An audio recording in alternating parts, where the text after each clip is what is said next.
এই সাম্বল বাজারে আমার সাথে আওয়ামী সন্ত্রাসীদের সাথে মারামারি হয়েছিল, সেদিন আমি আহত হয়েছিলাম।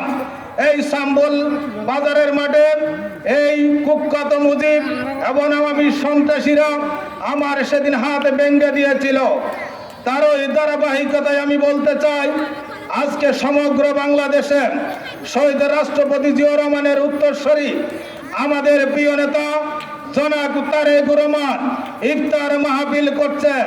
কিন্তু আওয়ামী লীগদের আমরা একটা মেসেজ দিতে চাই, দোষেরদের সাথে আমাদের কোনো আপোষ নাই। এদেশের প্রত্যেকটি আন্দোলন সংগ্রামে দেশের অত্যন্ত সংকট মুহূর্তে শহীদ রাষ্ট্রপতি জিয়াউর রহমান বাংলাদেশের নেতৃত্ব দিয়েছেন, এদেশের স্বাধীনতা ঘোষণা করেছেন। শহীদ রাষ্ট্রপতি জিয়াউর রহমান সিপাহী জনতার মধ্য দিয়ে এদেশের রাষ্ট্রীয় ক্ষমতায় এসেছিলেন।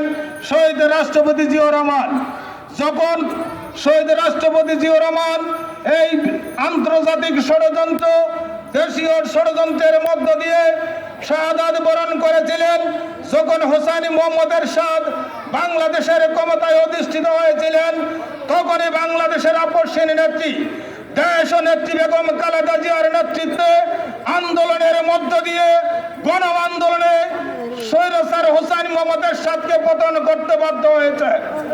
সংগ্রামী বন্ধুগণ, বাংলাদেশের যে কোনো দুঃসময়ে রাষ্ট্রপতি জিয়াউর রহমানের পরিবার নেতৃত্ব দিয়েছিল, নেতৃত্ব দিচ্ছে, নেতৃত্ব দেবে। এবারও আপনারা দেখছেন বাংলাদেশের কোটি কোটি মানুষের হৃদয়ের মধ্যমণি তারেক রহমানের অত্যন্ত কৌশলে, তারেক রহমানের অত্যন্ত বিচক্ষণতায় বাংলাদেশ থেকে শেখ হাসিনার পতন হয়েছে। ইনশাআল্লাহ তারেক রহমানের নেতৃত্বে আগামীতে বাংলাদেশের সরকার গঠিত হবে।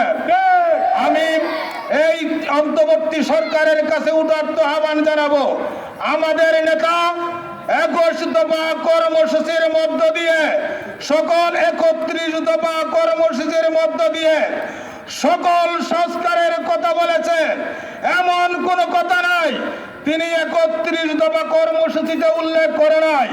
তাই আপনাদের কাছে উদাত্ত আহ্বান জানাবো,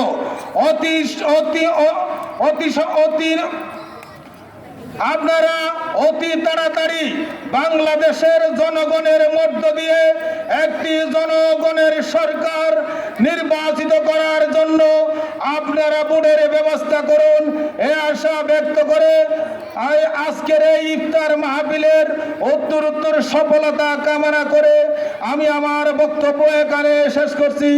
আল্লাহ হাফেজ। বাংলাদেশ জিন্দাবাদ। জনাব তারেক রহমান জিন্দাবাদ। দেশ নেত্রী বেগম খালেদা জিয়া জিন্দাবাদ। শহীদ জিয়া অমর হোক। সাম্বল ইউনিয়ন বিএনপি জিন্দাবাদ। ধন্যবাদ সবাইকে।